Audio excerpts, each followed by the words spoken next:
Hi, ladies and gentlemen. Welcome.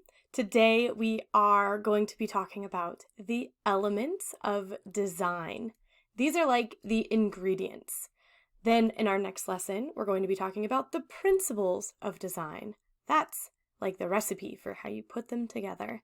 And then in our third lesson, we are going to be talking about actually putting them together. So go ahead and grab your old-fashioned handwritten notebook. We are going to be taking some notes by hand, and I'm going to switch the camera to that view in just a minute, but I'm going to show you a couple options here. Your first option is something that's kind of small like this. The pages are definitely tiny, and it's just a small artist notebook. This would be absolutely fine. You could grab your handy dandy composition book, which is, a very economical choice. It has lines on it. That won't be a problem. That's fine. Doesn't matter if you have lines or no lines. You have another option. You could grab a larger sketch pad, and this would be just fine. Just a regular sketch pad. You can get these at Walmart or wherever. If you do not have a sketchbook today, have no fear. Just grab a handy dandy piece of paper. It can be plain computer paper, or it might be lined notebook paper. I'm sure you know what that looks like. I don't have any notebook paper with me here because I'm filming at my house in my little art room. You know what notebook paper looks like, okay? All you have to do then is take your paper with your notes from today and some Scotch tape and just tape it into your notebook. No big deal. So you should have absolutely everything you need to follow along with today. And I will see you in just a moment on the desktop view so we can take some notes. All right, let's get started. I am actually going to set my mic right here so I don't have to face a different direction as I talk, and you guys should be able to hear me loud and clear. Okay, we are going to write the title at the top of the page for what this lesson is, and this should be DF. I'm gonna scroll back on my computer real quick and just double check. DFA, and this is 2, DFA 2, The Elements. Now, you will hear these referred to as the elements of design because this class is graphic design. If you take an art class, you will hear these elements referred to as the elements of art. And to further complicate and confuse every art student, you will sometimes see different things listed as elements of art or design. But to make sure that we have no confusion, we are going to look at the actual standard and write it down in here so we know exactly what we are expected to know. And when we take that final career and technical test at the end of year 3, we know exactly what we will be tested on. So we are going to look right here in our identify the applications of, and here's our elements. So we're going to write that down. We're going to write down standard, STD is fine, standard, 2.1.1. And I am a super fan of simplifying, so I'm going to put ID for identify. The applications, I'll put APPL, of, and now we're going to write them out. Color, line, shape, texture, size, and value. Okay, and value. All right, let's go ahead and take a look at that shape real quick before we get any further, and we are going to separate that into 2 categories, shape and form. If it is a flat graphic shape, so flat graphic has an outline, well, it may or may not have an outline. This is 2D. If it is, if it has a shadow, right? If we see some shadow, and we do sometimes see this blended together, these two, right? It'll look very flat, but then there's a shadow put on it. So there's a hybrid here, especially when it comes to graphic design. But in general, if it has a shadow, if it has no outline, and it looks like it takes up space, it's not flat. So takes up space. In other words, not flat. This is typically 3D. Color. We actually have several different color modes, and we will get more into that. Suffice it to say that in elementary school, you learned that there are 3 primary colors. Go ahead, say them to yourself right now. What are those 3 primary colors?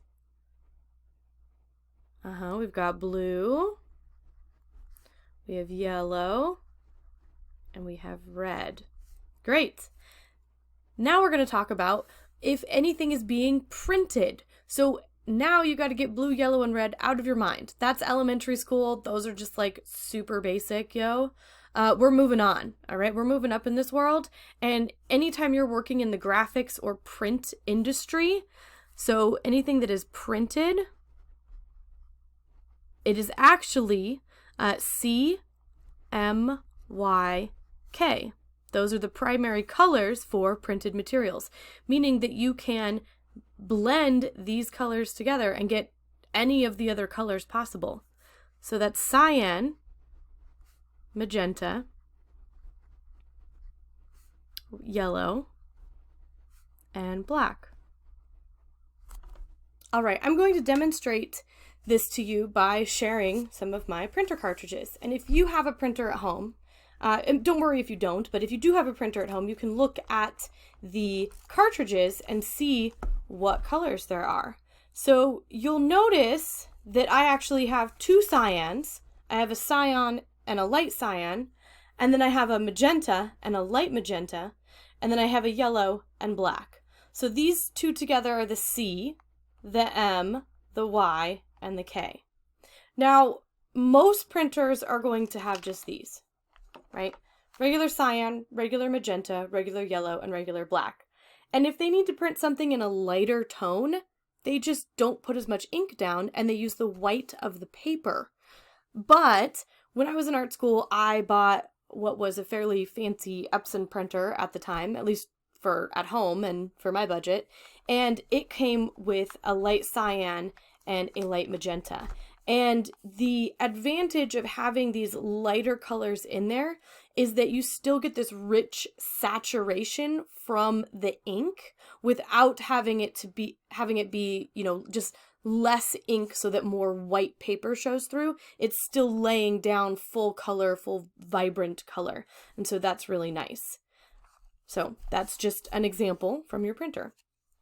All right, and then the other color mode that is important for you to know is for screens. And this is for all screens. It doesn't matter if it's your phone, if it's your computer, if it's your TV. All screens are going to operate using an RGB color mode, and those are their primary colors, and that's red, green, and blue. And what happens is when all 3 of these light colors, these light spectrums, are broadcast together, we see, as humans, we see white light. So we can see the color white. And then obviously the absence of any color is going to be black. And then as the different colors are blended together, you'll see the other colors. Again, this is just kind of an overview. It's not something that you have to really nail down at this time.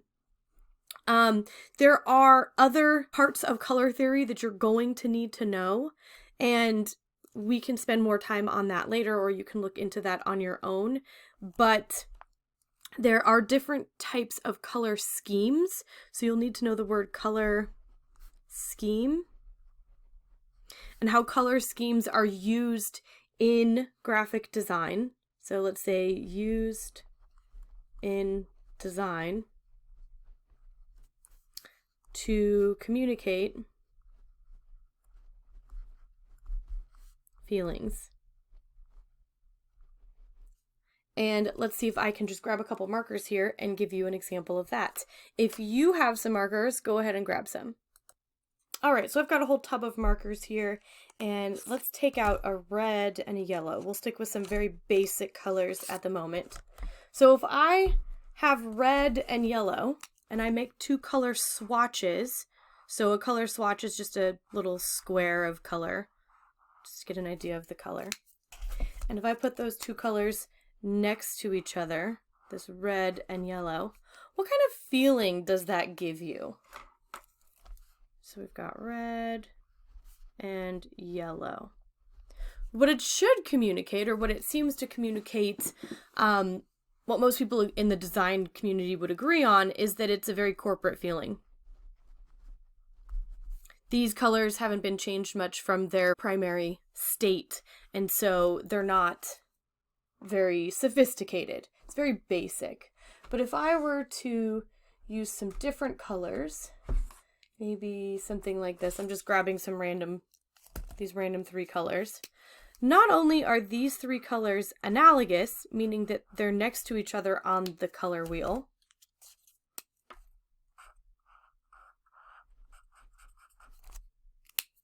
but they convey a certain feeling of maybe relaxation, maybe being on a beach, although the colors on the markers were a little bit, at least in the way that I'm looking at them, they weren't as bright. They're really showing up bright through the camera. But to me, they kind of seemed tropical. So colors can be used to convey feelings and emotions, and are definitely used in design to convey brand identity. So I thought that this was kind of tropical. And because these colors are so bright, I mean, they're almost highlighter bright, I'm going to say fun, right? They're high energy. Okay. Maybe you can draw a couple more swatches here and just kind of say what you think that those mean. Now, especially with color, I can't recommend enough that you take a basic art class, especially if you're going to be a designer in your adult career. Then you definitely need to round out your visual vocabulary in arts and in design and in art history and design history. There's just a lot that you can add to your knowledge base to just make you a better designer. Some of the things that you will learn in art that we'll touch on briefly are the color wheel. And this is basically a diagram of color relationships.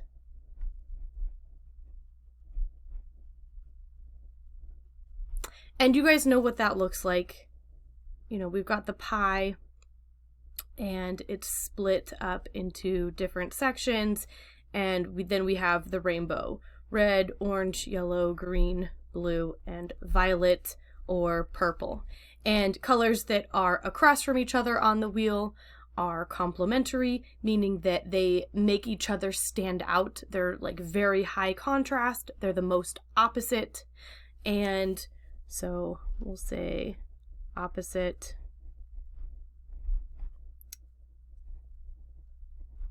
is complementary. P-L-E-M-E-N-T-A-R-Y. Okay, I'm running out of room here. And then colors that are next to each other on the wheel. So I'll kind of take just a half a wheel here, and maybe that'll be yellow, red, and orange. These are next to each other. They are analogous. A-N-A, analogous, analogous. And they kind of blend together. They're more friendly. They don't cause as much high contrast or energy as colors that are across from each other. So that's what the color wheel is. Definitely good to know about, and it helps you when you are choosing a color scheme. Oh, I didn't write down. These are called color swatches. Color swatches. I am just SWATCH. I am just loading you up with vocabulary today. All right, here we go. Let's move on. Obviously, you know, there's so much to know about color. We could probably do several days on just color. Okay. Oh, the next one that we want to talk about, shape. This basically satisfies what we want to know about shape. I mean, you know that your basic shapes are going to be like the square, the circle, the triangle, and any other multi-sided shape that's flat and 2D. And that forms are going to be like your cube, right? Because now we've got, it's 3D and maybe it has a little shadow. Or your globe, your sphere, right? Maybe that has a little shadow as well. And your pyramid, and then any other combination of three-dimensional shapes that are forms. Okay? So, yeah. I think we're good with shape and form. Let's look at texture.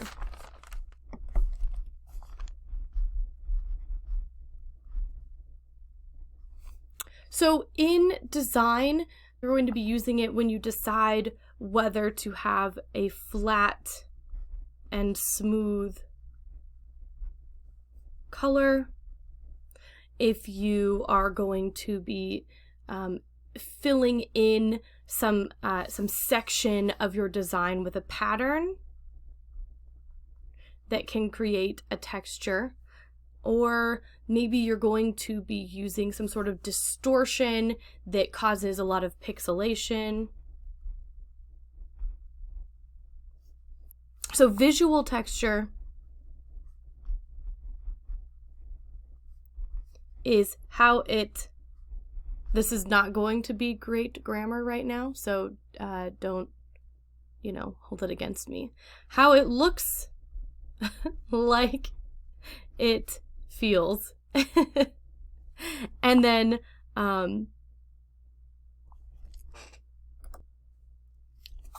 actual texture is how it feels, right? I mean, that kind of makes sense. I almost feel like it doesn't even need to be said, but those are the two terms. So if you're designing something and you're going to be using, for example, a fabric, that fabric is going to have an actual texture. If you're going to be displaying something on the computer and you want to simulate that fabric texture, then you are going to, you know, probably use one of these types of strategies to achieve that visual texture. So some sort of distortion in the color field, right? All right, what's the next one that we've got here? Size and then value. Size. I mean, this is kind of obvious, I know. Size. So size is obviously the difference between drawing something small or drawing something larger, okay? Normally, if we're looking at the elements of art, you're going to see this written as space because it deals with how space is used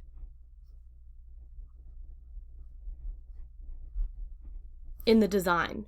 So size is the relationship between different elements as they are put onto the design space. So the relationship between how elements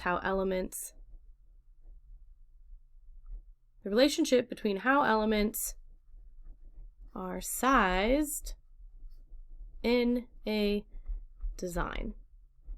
Let's say you have a picture plane. If you put something small in the foreground and something large in the background, it doesn't really make sense as we view it in real life. But if you did that same picture and you put something large in the foreground and then something small in the middle or background, now it makes a little bit more sense. Now you're like, oh, this tree and this tree are probably the same size.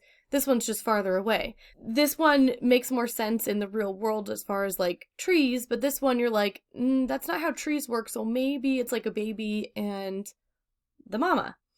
So how you decide to size items is going to convey information. And equally, if we're talking about elements of art, how those things are arranged in their spatial relationship is also going to determine how that information is communicated. So it makes a difference, you know, and you want to think about that. Also, if something is larger, let's write this down, it's important. If something is larger, it's probably more important. Haha. If something is larger, it's probably more important. And that holds true for any of your designs. And that's why the title is always larger than everything else, because the title tells us what it's about. It's the most important piece on a page. So let's talk about value. No, we're not talking about money here. We're talking about the difference in lightness and darkness. So how light or dark a color is. And again, my grammar here is not ideal, but we're just taking notes, all right? We're just taking notes. No judgment, right? Okay, thanks. So value is a tool that can be used for a couple reasons, a couple end means to achieve certain things. For example, value is used to turn a 2D object into a 3D object. So value through shading or shadows can turn a 2D, I almost wrote 3D, a 2D object into a 3D. I'm just going to write OBJ for object because I ran out of room. For example, we have a circle, or, dun, dun, dun, dun, I know you know where this is going, with a little bit of shading.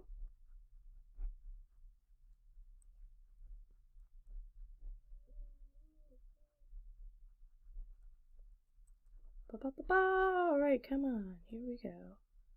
We have, and let's add a little shadow just for some effect. We now have a 3D sphere. 2D circle, 3D sphere. Isn't this fun? All right, lastly, I'm not going to overwhelm you too much here with these notes. This will be the last thing we talk about. So you're almost done with notes. The other thing value can do is give you contrast. Contrast. Oh my goodness. Contrast is so important. Contrast helps things stand out. Make something stand out.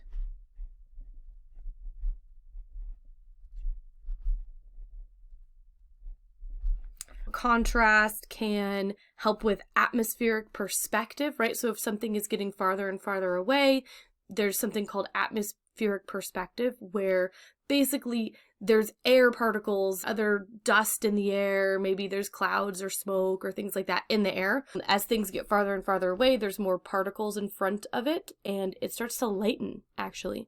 Next time you're outside, go look at the mountains. The mountains that are closest to you are actually darker than the mountains that are farther away. And that's because of something called atmospheric perspective. So we can just add that in here. Atmosphere, M-O-S-P-H-E-R-E. So atmosphere, oh, that's not an E at the end. It's an I-C, atmospheric perspective. attractive. You know, it's not easy to talk and write at the same time. I doggy dare you to try it. So value can be used in contrast, which is a very, very important tool for the designer. So definitely something that is what we need to know. All right, guys, thank you for hanging out for this entire video, and thank you for taking some notes, and say bye. See you in the next video.